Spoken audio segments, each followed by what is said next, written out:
بسم اللہ الرحمن الرحیم۔ جیسا کہ آپ کو معلوم ہے کہ میں اپنے ویلاگز کے اندر امت مسلمہ کے اندر جو ایمان اور عقیدے کی خرابی آ چکی ہے اس کے اوپر میں قرآن اور حدیث کے دلائل دیتا ہوں، ثابت کرتا ہوں کہ اس امت کا اصل مسئلہ عقیدے کی خرابی ہے، اور جب تک ایمان اور عقیدے کی خرابی کو درست نہیں کر لیا جاتا ہے کوئی خیر اس امت کے اندر نہیں آ سکتی ہے، اور جو بھی آتا ہے اپنے خاص نظریے کے ساتھ آتا ہے، اپنے خاص منصوبے کے ساتھ آتا ہے، اور اس عمارت کو جس کی بنیاد ٹیڑھی رکھی گئی تھی، پہلی اینٹ بھی میں نے ثابت کیا ہے کہ یہ ٹیڑھی رکھی گئی تھی، فاؤنڈر آف پاکستان کے عقیدے کے اندر بھی خرابی تھی، اور گواہی دے رہے ہیں بہت بڑے ایک فلاسفر، وہ ویڈیو آپ سن چکے ہیں۔ یہ جو دو صاحب آپ دیکھ رہے ہیں، ایک ہمارے ex prime minister Imran Khan صاحب ہیں اور دوسرے قاسم علی شاہ صاحب ہیں۔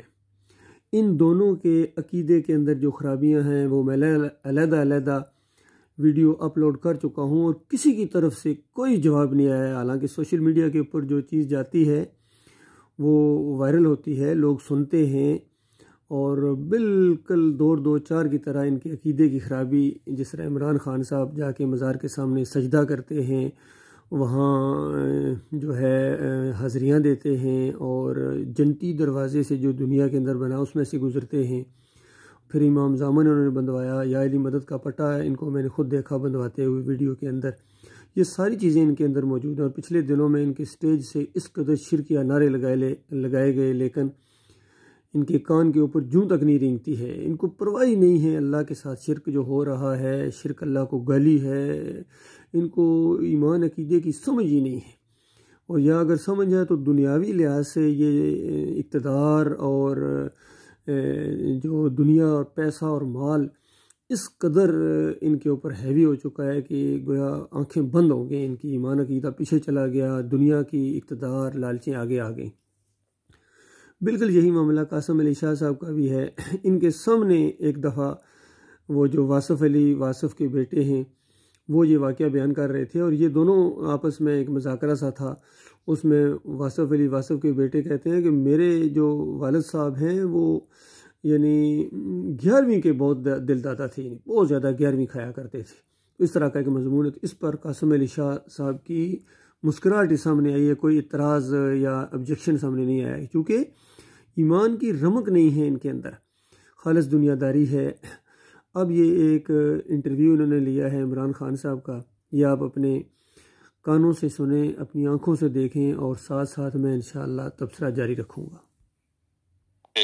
اچیو دنیا میں سب سے زیادہ کیا، اور وہ ہے ہمارے نبی صلی اللہ علیہ وسلم، کہ آپ چاہے کوئی چیز اچیو دنیا میں سب سے زیادہ کیا، اور وہ ہے ہمارے نبی صلی اللہ علیہ وسلم، کہ آپ چاہے کوئی اچیومنٹ دیکھ لیں، مسلمان ہو یا نہ ہو، اس لیڈر نے وہ اچیو کیا جو دنیا میں کسی لیڈر نے کیا نہیں۔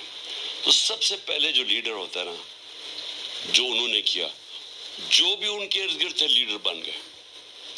تو انہوں نے انسانوں کو لیڈرز بنا دیا۔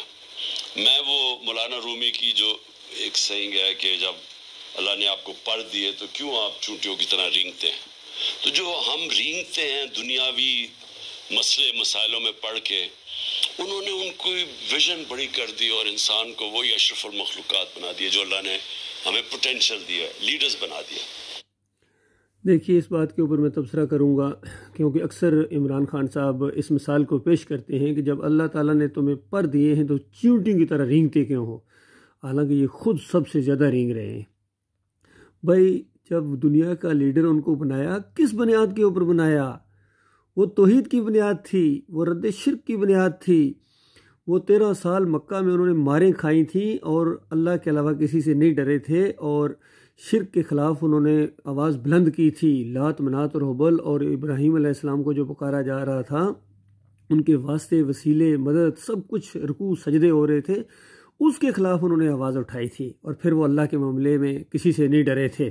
پھر ان کا یہ خیال نہیں تھا کہ فلاں کیا کہے گا، ہمیں ووٹ کون دے گا، فلاں ناراض ہو جائے گا، انٹرنیشنل برادری جو ہے پھر وہ برا منائے گی۔ انہوں نے یہ نہیں کیا تھا، وہ صحیح معنوں میں دلیر لوگ تھے۔ باقی آپ ایمان عقیدے کی بات کہتے ہوئے گھبراتے ہیں، شرماتے ہیں، تو آپ کا ان کے ساتھ کیا تعلق؟ اس کے بعد جو انہوں نے لیڈرشپ کے جو مین پرنسپلز تھے وہ لوگوں کے اندر، وہ جو پرواز اوپر کرنے کے لیے، ایک انسان کو بڑا انسان بنانے کے لیے، لیڈر بنانے کے لیے، جو ایک انسان کی سب سے امپورٹنٹ اس کی ویژن بڑی کر دی. آپ اتنے ہی بڑے ہیں جتنی آپ کی سوچ ہے، جتنی آپ کی خواب ہے. تو انہوں نے انسانوں کو ایک یونیورسل ویژن دے دی. وہ چھوٹے سے آپس میں قبیلوں کے لڑنے والے جو لوگ تھے ان کو یونائٹ کر کے دنیا کی امامت کروا دی، کو ویژن بڑی کر دی، ایک انٹرنیشنل. ایک دیکھیے ہر جگہ ان کا وہی انداز ہے کہ بس قبیلوں کو ایک کر کے، یونائٹ کر کے ویژن بڑی کر دی. اور یونائٹ کس بنیاد کے اوپر کیا تھا؟ وہاں تو اپنے بیگانے ہو گئے تھے. وہاں اس بنیاد کے اوپر ان کو اکٹھا کیا تھا کہ الہکم الہ واحد، تمہارا الہ، تمہارا معبود ایک ہے، اور قولوا لا الہ الا اللہ تفلحوا، کہو اللہ کے علاوہ کوئی معبود نہیں اور کامیاب ہو جاؤ گے. تو کلمے کی دعوت انہوں نے دی تھی. آپ بھی کلمے کی دعوت دیتے ہیں لیکن اس کو کھولتے نہیں ہیں. مزاروں پر سجدہ کرتے ہوئے انسان کلمہ پڑھے، اور تعویذ باندھا ہوا اور انسان کلمہ پڑھے. جمہوریت کے مشرکانہ نظام کو آپ تقویت دیں، ساتھ کلمہ پڑھے. تو آپ کا کلمہ اور ان کا کلمہ اور. وہ جو کسی نے کہا نا کہ الفاظ و معنی میں نہیں تخافل، لیکن ملا کی اذان اور ہے، مجاہد کی اذان اور ہے. اسی طریقے سے سیاست دان کی اذان بالکل اور ہے، اس کا ویژن بالکل اور ہے آج کے سیاست دان کا. باقی وہ صالح سیاست ہو، وہ ایماندارانہ سیاست ہو. جس طرح ابھی جا کے یہ کہیں گے کہ سارے انبیاء سیاست کرتے تھے، ساتھ ایمان عقیدے کی بات کرتے تھے. ایمان عقیدے کو کمپرومائز کر کے وہ سیاست کبھی نہیں کرتے تھے، وہ تو ایمان کو آگے لاتے تھے. اور آج بھی اگر یہ اس ویژن کے اوپر پہنچ جائیں، وہ جو ایماندارانہ ویژن ہے، صالح ویژن ہے، تو پھر یہ چھوٹے ان کے دماغ، ان دونوں کے چھوٹے دماغ ہیں.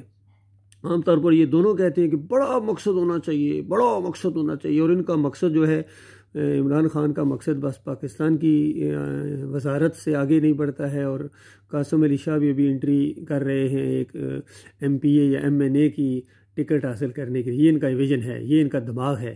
تو ان کو ایمان عقیدے کی باتیں کیسے سمجھ آئیں گی؟ یونیورسل ویژن کر دی. نمبر 1 ویژن تھی. نمبر 2 انہوں نے خوف دور کر دیے. لیڈر دلیر ہوتا ہے، بزدل آدمی لیڈر نہیں بن سکتا.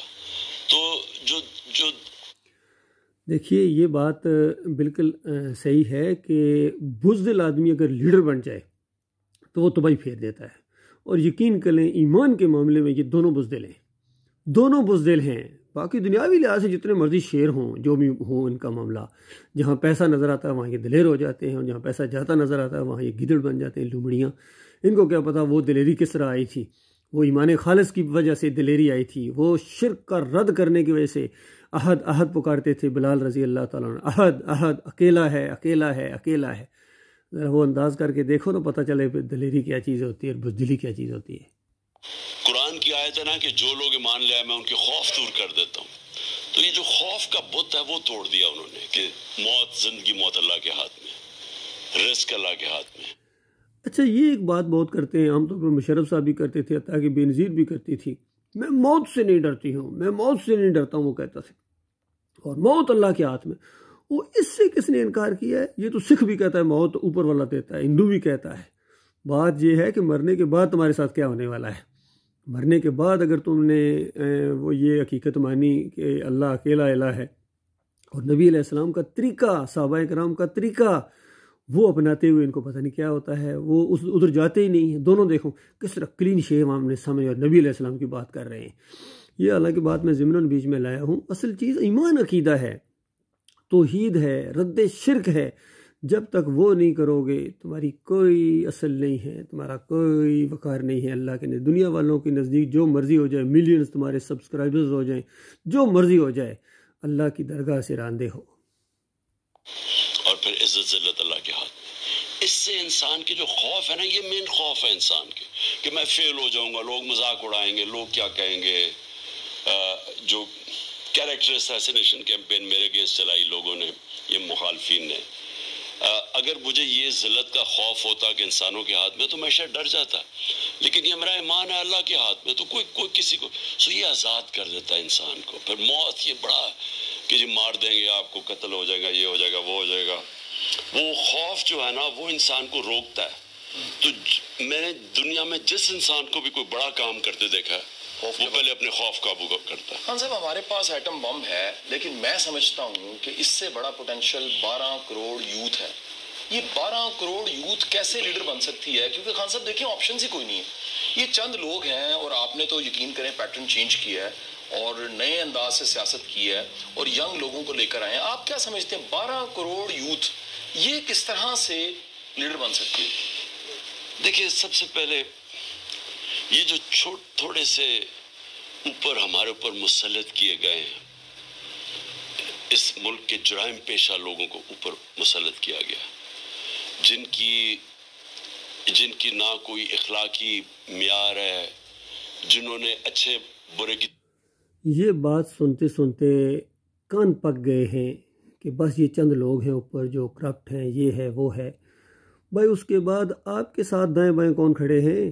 آپ جب ان کو سامنے لائیں گے، محمود قریشی کو سامنے لائیں گے، فواد چودھری کو سامنے لائیں گے، یا بھی قاسم شاہ کو سامنے لے آئیں گے، تو یہ بھی تو وہی کام کریں گے، کیونکہ بنیاد نہیں ہے، ایمان نہیں ہے، عقیدہ نہیں ہے، توحید نہیں ہے. حالانکہ یہ قاسم علی شاہ اپنے ایک ویلاگ میں کہتے ہیں والدین کو کہ بچوں کو اچھا کھانا دیتے ہو، اچھا گھر دیتے ہو، ان کو اچھا عقیدہ بھی دو. اور عقیدے کی خود ان کو نہ پرواہ ہے، نہ عقیدے کی کوئی ان کو سمجھ ہے. ان کے سامنے واصف علی واصف صاحب 11ویں کھاتے رہے اور یہ مسکراتے رہے.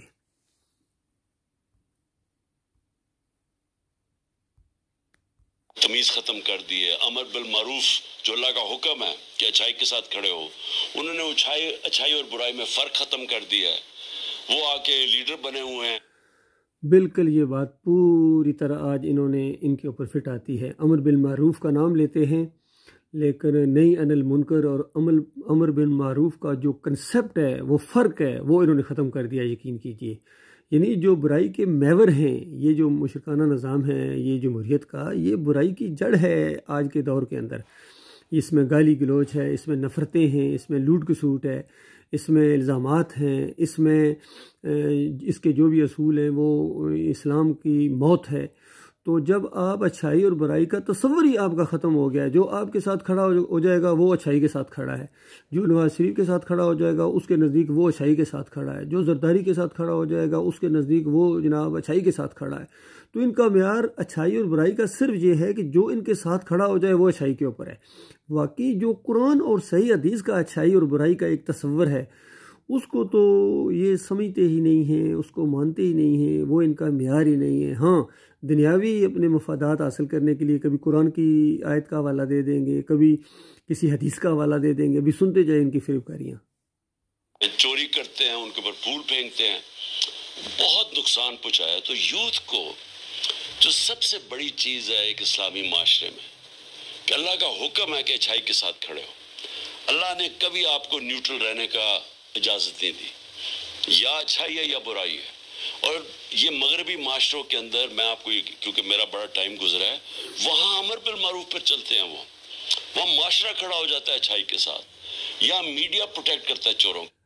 یہ بات بھی بہت دفعہ کہتے ہیں اپنے عمران خان صاحب کہ میرا مغرب میں بڑا ٹائم گزرا ہے. اس چیز کو ایک پازیٹیو سائن وہ کہتے ہیں. میں سمجھتا ہوں اسی چیز نے لگتا ہے ان کو یہ دماغ کو بگاڑ دیا ہے. یعنی اسلام کو بھی اب نہیں چھوڑا جا سکتا اور ان معاشرے کو بھی نہیں چھوڑا جا سکتا. تو اس کے اندر مکس کر کے ان کے دماغ کے اندر ایک اسلام کا کنسپٹ آ گیا ہے صوفیزم کی طرح. اور وہ جو مجاہدانہ انداز ہے، اللہ کی بات ماننا اور اس معاملے میں کسی کی پرواہ نہ کرنا، کوئی ہنستا ہے ہنسا کرے، کوئی جو مرضی ہے. پھر عقیدے کے معاملے میں خاص کر بالکل توحید ہونی چاہیے، رد شرک. پوری دنیا کی دولت اگر انسان کو دے دی جائے تو پھر بھی اگر کہا جائے اس مزار کی طرف منہ کر کے ذرا تھوڑا سا سلام کر دو، تو ایک مومن کو نہیں کرنا چاہیے.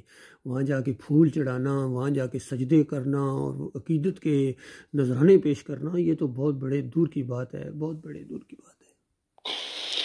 اور ادھر کا میڈیا اگر کسی کے اوپر چوری، بدی، کرپشن آ جائے، وہ سارا میڈیا ان کے خلاف ہوتا ہے. ان کی صرف ایک غلطی ہے، انہوں نے فحاشی کو عام کر دیا. اس سے ان کا فیملی سسٹم ٹوٹ گیا. اسلام میں بڑا واضح ہے فحاشی کے خلاف. پردے کا تو سارا کانسیپٹ ہی ہے نا کہ اب فیملی سسٹم پروٹیکٹ کرو. تو ہمارے یوتھ کے لیے کیا پیغام ہے کہ ناانصافی کو کبھی ایکسیپٹ نہ کرو. جہاد اللہ نے فرض اس لیے کیا تھا ایک معاشرے کو زندہ رکھنے کے لیے. جب ایک معاشرہ، یہ بھی بہت بڑا ظلم ہے، اس لفظ جہاد کو انہوں نے بدنام کر دیا ہے. یہ جمہوریت کا جھنڈا لے کر اٹھ رہے ہیں اور کہتے ہیں میں جہاد کر رہا ہوں. یہ شیطانی جہاد ہے، یعنی دو شیطان آپس میں لڑ رہے ہیں، دونوں کہہ رہے ہیں میں جہاد کر رہا ہوں. بینظیر بھی کہتی تھی میں جہاد کر رہی ہوں، اور سارے جہاد کے چکروں میں ہیں. فضل الرحمان تو قرآن آیت پڑھ پڑھ کے کرتا ہے میں جہاد کر رہا ہوں، یہ بھی کہتے ہیں میں جہاد کر رہا ہوں. ان سب نے جہاد کے لفظ کو بدنام کیا. اصل میں اب ان سب کے خلاف جہاد وہ اصل جہاد ہے جو ان کے عقیدے کی جڑوں کو کھوکھلا کر دے، جو ان کے اوپر چوٹ مارے ایمان کی، لا کی چوٹ ان کے اوپر مارے کہ لا تمہارا ہر نظام یہ باطل ہے. تمہارے یہ فرقے بریلویت، دیوبندیت، اہل حدیثیت، پھر مزار، پھر عرس اور میلے، پھر صوفیزم، اس سب کے اوپر لا ہے. جمہوریت کے اوپر بھی لا ہے. پھر آپ کو پتہ چلے گا ایمان خالص کیا چیز ہوتی ہے. ایک ظلم کو قبول کر لیتا ہے، ایک ناانصافی کو قبول کرتا ہے، وہ غلام بن جاتا ہے. ایک آزاد اور زندہ معاشرہ سٹینڈ لیتا ہے امر بالمعروف پہ اور انصاف کے لیے. یہ سب سے بڑی چیز جی دیکھیں، معاشرے کو زندہ رکھتا ہے، معاشرے کو خوشحال کرتا ہے، معاشرے میں جمہوریت آتی ہے، معاشرے میں آزادی آتی ہے انصاف سے. اللہ کا سب سے بڑا حکم ہے میری زمین پہ انصاف قائم کرو. اور ہمیں جہاد ہے ہی جہاد. دیکھیے کیسی سچی بات ہے اور کس فریب کے ساتھ کہی جا رہی ہے کہ اللہ کا سب سے بڑا حکم ہے کہ زمین کے اوپر انصاف قائم کرو. تو سب سے پہلا انصاف تو اللہ کے ساتھ کرو. ظالمو، تم نے اللہ کے بندوں کو داتا کہہ دیا، دستگیر کہہ دیا، مشکل کشا کہہ دیا، وہاں جا کے سجدے کرتے ہو، وہاں جا کے نذرانے چڑھاتے ہو، وہاں رکوع اور سجدے کرتے ہو. تو یہ انصاف کیا ہے تم نے؟ یہ تو انصاف نہیں ہے. سب سے بڑی ناانصافی یہ ہے کہ اللہ کے علاوہ کوئی اور معبود ہے. سب سے بڑی کرپشن یہ ہے، سب سے بڑا جھوٹ یہ ہے کہ اللہ کے علاوہ کوئی اور ہے جس کو پکارا جائے، جس کی نظر و نیاز کی جائے، جس کے سامنے جھکا جائے. پہلے یہ تو انصاف کرو. جو اپنے ایمان عقیدے کے ساتھ انصاف نہیں کر سکا ہے وہ انسانوں کے ساتھ کیا انصاف کرے گا؟ ظلم کے خلاف اور ناانصافی کے خلاف. وہ میں تو اپنے یوتھ کو میں کہوں گا کہ جس وقت، اور آہستہ آہستہ میں دیکھتا جا رہا ہوں کہ ہمارے یوتھ میں شعور آتا جا رہا ہے، وہ یہ جب کھڑا ہو جاتا ہے نا، ایک قوم کھڑی ہو جاتی ہے ظلم کے خلاف. یہ جو چور اوپر بیٹھے ہوئے اپنے کرپشن کیسز ختم کر رہے ہیں، پیسے ان کے باہر پڑے ہیں، چھٹیاں باہر ہیں، خاندان باہر بیٹھے ہیں، سٹیک ہے پاکستان کا نہیں، لوٹنے کے لیے یہاں جاتے ہیں، اور ہم بھیڑ بکریوں کی طرح جب ان کو قبول کرتے ہیں تو ہم اپنی تباہی کرتے ہیں. ہاں دیکھیے یہاں انہوں نے یوتھ کو بھی وہی چیز بتائی ہے جس راستے پر خود چل رہے ہیں، اور یوتھ یہ سمجھے گی کہ ہم جہاد کر رہے ہیں. یہ بہت بڑا ظلم ہے. لہٰذا یوتھ کو میرا یہ پیغام ہے کہ بالکل ان فریب کاروں کی بات کے اندر نہیں آنا ہے. یہ اپنی دنیا کی خاطر تمہاری دنیا اور آخرت دونوں برباد کر رہے ہیں. وہاں جا کے رو گے، چیخو گے، چلاؤ گے، ان پر لعنتیں بھیجو گے، لیکن واپس نہیں آ سکو گے. اگر صحیح معنوں میں اپنی جوانی پر ناز ہے یوتھ، تو ایمان عقیدے کی بات کرو. اور اس معاملے میں تمہاری صحیح رہنمائی یہ ہے کہ تم نبی علیہ السلام کا طریقہ اختیار کرو، صحابہ اکرام کا طریقہ اختیار کرو. سب سے پہلے فرقوں سے نکلو اور توبہ کرو، معافی مانگو. یہ جو شرک کی جتنی بھی قسمیں ہیں اس سے توبہ کرو، اور ایمان کے اوپر آنے کے بعد ایک منظم طریقے سے کفر و شرک کے خلاف جہاد کرو. یہ دنیاوی وزارت اور یہ دنیاوی بادشاہی اور یہ تو ناک رگڑتی ہوئی آئے گی. دنیا میں لیڈر کی ڈیفینیشن ہے، لیڈر بناتا ہے، اور دنیا کی ماڈرن لیڈرشپ میں سب سے بڑی مثال نیلسن منڈیلا کی ہے. نیلسن منڈیلا 27 سال بعد باہر نکلتا ہے، انٹرویو پوچھنے والا پوچھتا ہے کہ ان کے ساتھ اب کیا کرنا ہے جنہوں نے جیل میں ڈالا تھا. وہ کہتا ہے دو چیزیں، فورگیو، فورگیٹ، بھولو آگے نکلو کیونکہ کام بڑا پڑا ہے. خان صاحب آپ کو نہیں لگتا کہ ہمیں کچھ لوگوں کو معاف کر کے آگے چلنا چاہیے؟ بڑے کام ہے کرنے کو خان صاحب. ابھی دیکھیں ہمارے نبی صلی اللہ علیہ وسلم نے فتح مکہ کے بعد معاف کر دیا لوگوں کو جنہوں نے ظلم کیا تھا ان کے اوپر. دیکھا آپ نے، ہر جگہ یہ نبی علیہ السلام کی آڑ لیتے ہیں کہ فتح مکہ بات کرنا. پہلے جو مکہ کے اندر جس دن پہلے دن کام معاف کرنے سے پہلے بھی یہ کام کیا تھا، ادھر نہیں جاتے ہیں. معاف کرنے سے پہلے ساری مورتیوں کو، بتوں کو، جس میں ابراہیم علیہ السلام کی مورتی تھی، لات منات حبل کی مورتی تھی، ان کو توڑا تھا، اس کے بعد معاف کیا تھا۔ تو پہلے ذرا علی اجویری کا مزار گراؤ ناظرہ صاحب، یہ بریماؤں کا جو جتنا یہ شرک کا اڈا ہے اس کو ذرا گراؤ، اس کے گرانے کی بات تو کرو نا۔ اور پشاور میں کے پی پی میں کتنے بابا جی ہیں، بابا جی جہاں وہاں بیٹھے ہوئے ہیں، درگاہیں ہیں، اور پھر 7 والے کو ذرا انگلی لگاؤ نا، ذرا اس گدی کو چھیڑو نا، محمود قریشی صاحب جس پر بیٹھے ہوئے ہیں، پھر آپ کو پتہ چلے گا کہ اسلامی ریاست کیسے بنتی ہے اور مدینہ کی ریاست کیسے بنتی ہے۔ شرک کا نام نہیں لیں گے، سارا شرک قائم رکھو۔ اگر یہ والی دعوت نبی علیہ السلام دیتے یا صحابہ کرام کے شرک کو چھیڑو ہی نہ، کون مخالفتیں کرتا، کون مکہ سے نکالتا؟ لیکن انہوں نے ایک چیز کو معاف نہیں کیا، اور وہ ہے چوری اور کرپشن۔ انہوں نے کہا میری بیٹی بھی اگر چوری کرے گی تو اس کو سزا ملے گی۔ انہوں نے کہا تمہارے سے پہلے بڑی قومیں تباہ ہوئی جدھر طاقتور چوروں کو تم نے چھوڑ دیا، NRO دے دیا، اور کمزور چوروں کو جیلوں میں ڈالا۔ دیکھیں، جب آپ اچھے اور برے کی تمیز معاشرے میں ختم کرتے ہیں، قوم مر جاتی ہے۔ آج اگر مغربی معاشرے جو بھی، اچھا میں آپ کو یہ بھی کہوں گا قاسم، جو دنیا میں معاشرہ خوشحال ہے نا، جو بھی، اس میں ایک چیز ہے، رول آف لا، انصاف ہے، اور جو معاشرہ غریب ہے وہاں ناانصافی اور ظلم ہے۔ اب حضرت علی کا جو قول ہے کہ کفر کا نظام چل جائے گا لیکن ظلم کا نظام نہیں چل سکے گا۔ دیکھا آپ نے، کبھی صحابہ کو پیش کرتے ہیں، کبھی علی رضی اللہ کی ذرا کو بھی پیش کریں گے، لیکن علی رضی اللہ کی وہ بات نہیں پیش کریں گے جب انہوں نے اپنے اقتدار کے دنوں میں اپنے ایک شاگرد کو بھیجا تھا کہ میں تمہیں ابو الحاج ہستی کو، کہ میں تمہیں اس کام پر نہ بھیجوں جس پر مجھے رسول اللہ صلی اللہ علیہ وسلم نے بھیجا تھا، ان کو بھی بھیجیں۔ علی رضی اللہ تعالیٰ عنہ کہا کہ نبی علیہ السلام نے مجھے کہا تھا کہ علی جاؤ اور کوئی بت نظر آتا ہے اس کو توڑ دو، کوئی قبر جس نے سر اٹھایا ہے اس کو نیچے کرو، اور کوئی تصویر جو ہے اس کو پھاڑ دو۔ تو بتاؤ ذرا یہ کام کرے نا، یا یہ کبھی مثال دے نا کہ علی رضی اللہ عنہ تو ایسے کرتے تھے، آپ کے سامنے دیکھنا پھر کیا حالت ہوتی ہے۔ یہ یاد رکھنا کہ جو معاشرے کے اندر لوگ انصاف کے ساتھ نہیں کھڑے ہوتے اور جو کرپشن کو ٹالریٹ کرتے ہیں، اب چائنا ہے سب سے تیزی سے ترقی کیا ہے۔ مجھے یہ باجوہ، جنرل باجوہ بار بار کہے کہ خان صاحب آپ یہ کریں، آپ معیشت کو ٹھیک کریں، لیکن یہ بھول جائیں یہ احتساب کی بات نہ کریں۔ یعنی دیکھیں کہ دنیاوی کرپشن کو ٹالریٹ کرنا کتنا بڑا جرم ہے ان کے نزدیک، بالکل صحیح بات ہے۔ اور جو دینی کرپشن کو ٹالریٹ کرے، شرک اللہ کو گالی ہے، اور اللہ کی گالی کو ٹالریٹ کرے، اس کے ماتھے پر شکن بھی نہ پڑے، دل میں کوئی یعنی جوش جذبہ نہ پیدا ہو، خون کے اندر کوئی گرمی نہ پیدا ہو شرک کو سن کے، بلکہ مسکرائیں۔ یہ دونوں مسکراتے ہیں شرک کے اوپر، قاسم شاہ بھی مسکراتے ہیں جب شرک اور کفر کی ان کے سامنے بات ہو رہی ہو، اور عمران خان کا تو کہنا ہی گیا، وہ تو ڈھل جاتے ہیں اس پر، تو ان کو جھومنا شروع ہو جاتے ہیں، شرک کی قوالیاں سنتے ہیں جب نصرت فتح علی کی اور دوسری، بلکہ کئی دفعہ تو انہوں نے فرمائش کر کے وہ علی دا پہلا نمبر تو دم دم مست کلندر، یہ ان کی پسندیدہ، یعنی شرک اور کفر ان کی پسندیدہ قوالیاں ہیں، نعتیں ہیں۔ اور جس باجوہ صاحب کا ذکر کر رہے ہیں وہ باجوہ بھی شرک یا قوالی کے اوپر جھومتے تھے، سارے ایک ہی کشتی کے مسافر ہیں۔ یعنی اگر آپ کرپشن کو بھول جائیں تو جو چائنا سب سے تیزی سے ترقی کیا ہے، دنیا میں سب سے تیزی سے ترقی کیا ہے، 450 وزیروں کو 7 سالوں میں جیل میں ڈالا ہے، وزیروں کو، اوروں کو تو چھوڑے۔ تو کیوں انہوں نے زور دیا ہے؟ کیونکہ انہیں پتہ ہے کہ دیکھا اپنے دنیاوی مثالیں دیتے ہیں، اور چائنا کی ترقی اس سے پہلے جو اپنی اسلامی تاریخ ہے، وہ جو اسلام اٹھا تھا جس بنیاد کے اوپر آدھی دنیا میں اس وقت چھا گیا تھا اور پوری دنیا میں اس کا رعب اور دبدبا تھا، وہ کس وجہ سے تھا؟ وہ کیا دنیاوی لحاظ سے کرپٹ لوگوں کو وہ لٹکایا گیا تھا؟ پہلے بتوں کو لٹکاؤ، ان مردہ چیزوں کو، یہ جو مزار ہیں، یہ جو بت ہیں، بت پرستی ہے، جمہوریت کا مشرکانہ نظام ہے، اس کو لٹکاؤ، تو اس کے بعد دیکھنا کیسے خیر آئے گی، تمہارا رعب اور دبدبا، ترقی کیا، یہ جزیہ دیں گے، سارے خراج دیں گے آپ کو۔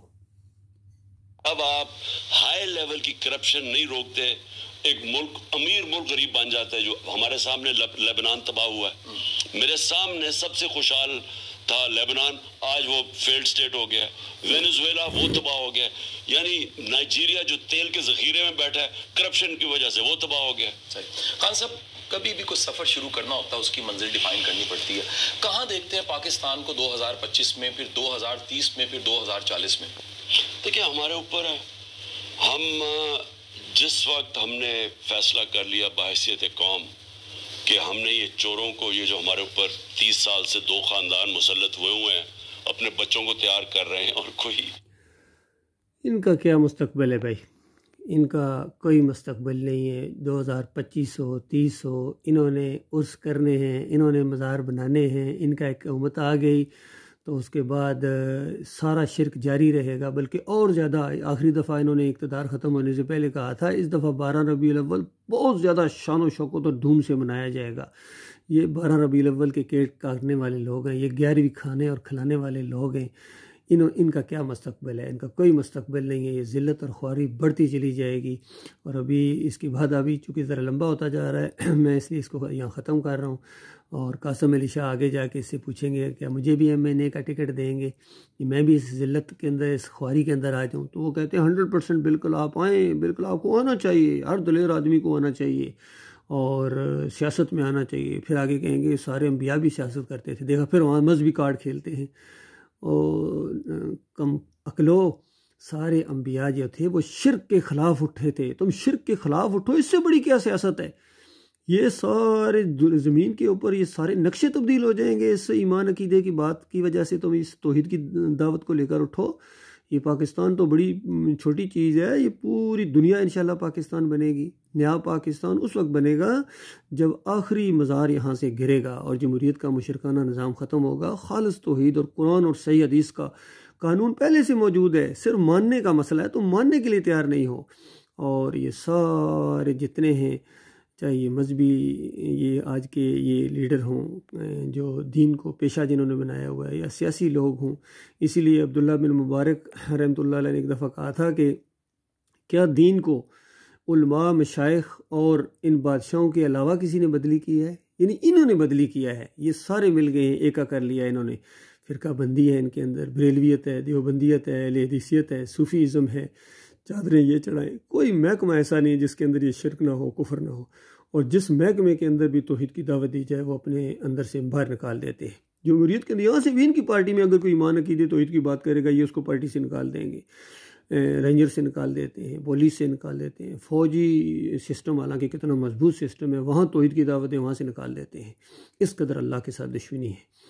اور میں خود 7 پنجاب ریجمنٹ میں تھا. وہاں جب آج سے 37 سال پہلے, یہ عمران خان تو کہتے ہیں میں 26 سال سے یہ کوشش کر رہا ہوں, میں 37 سال سے اسی ایمان عقیدے کی بات کو بیان کر رہا ہوں. 7 پنجاب ریجمنٹ سے صرف اسی بنیاد کے اوپر نکال دیا گیا تھا کہ یہ توحید کی بات. یہ کہتے ہو کہ یا علی مدد کا نعرہ لگانا شرک ہے, یا علی مدد اور ایاک نعبد و ایاک نستعین کا انکار ہے, تو اندر سے نکال دیا. تحقیق کر لیجئے. پچھلے دنوں میں ان کا ویڈیو دیکھا ہے, کسی مذہبی حلقے میں ان کا کوئی بیان تھا عمران خان صاحب کا, تو وہاں انہوں نے شرک کیا, نعرے دبا دبا کر لیے ہیں. نعرہ حیدری, یا علی, نعرہ رسالت, یا رسول اللہ, اس طرح کے نعرے, شرکیہ نعرے تھے. عبد القادر جیلانی کا بھی نعرہ تھا. تو بتائیے یہ اگر شرک نہیں ہے پھر دنیا میں کیا شرک ہے؟ تو اس کے بعد عمران خان صاحب سٹیج میں گئے ہیں, ان کے ماتھے پر شیکن بھی نہیں پڑی ہے. اور پھر وہی ایاک نعبد و ایاک نستعین انہوں نے مونوگرام کی طرح اپنے ساتھ لگایا ہوا ہے. نہ ایاک نعبد کو مانتے ہیں, نہ ایاک نستعین کو مانتے ہیں, بلکہ اس کا مذاق اڑاتے ہیں. یہ وجہ ہے اللہ کے بندوں ہماری ذلت اور خواری کی. اور بالکل بینک کرپٹ ہو چکے ہو اور ڈیفالٹ کر چکے ہو تقریباً. اور کل پرسوں میں نے مودی کا 1 منٹ کا ایک کلپ سنا ہے, شرم اس قدر آئی ہے اور غصہ بھی آیا اور غیرت بھی آئی. اس نے کہا میں نے پاکستان کو کچکول لے کر پوری دنیا میں بھیک مانگنے پر مجبور کر دیا ہے. تو آپ غور کیجئے. حالانکہ اس نے کیا کیا ہے, یہ خود انہی جیسے لوگوں نے کیا ہے, ان کرپٹ لوگوں نے جو مذہبی کرپٹ ہیں اور دنیاوی لحاظ سے بھی کرپٹ ہیں اور دین اسلام کا نام لیتے ہیں اپنی دنیا بنانے کی خاطر. تو یہ اللہ کی ذلت اور خواری ان کے اوپر مسلط ہوگی. اللہ کے عذاب کے کوڑے ہیں جو برس رہے ہیں. یہ عزت اور ذلت کا معاملہ. عزت یہ ہے کہ کوئی ایمان کی طرف آئے, یہ عزت ہے صحیح معنوں میں. اگر آپ شرک اور کفر کی طرف جا رہے ہیں, ایمان کی باتیں آپ کو اچھی نہیں لگتی, تو اس سے بڑی ذلت کیا ہے دنیا کے اندر. اللہ تعالیٰ غور و فکر کرنے کی توفیق عطا فرمائے.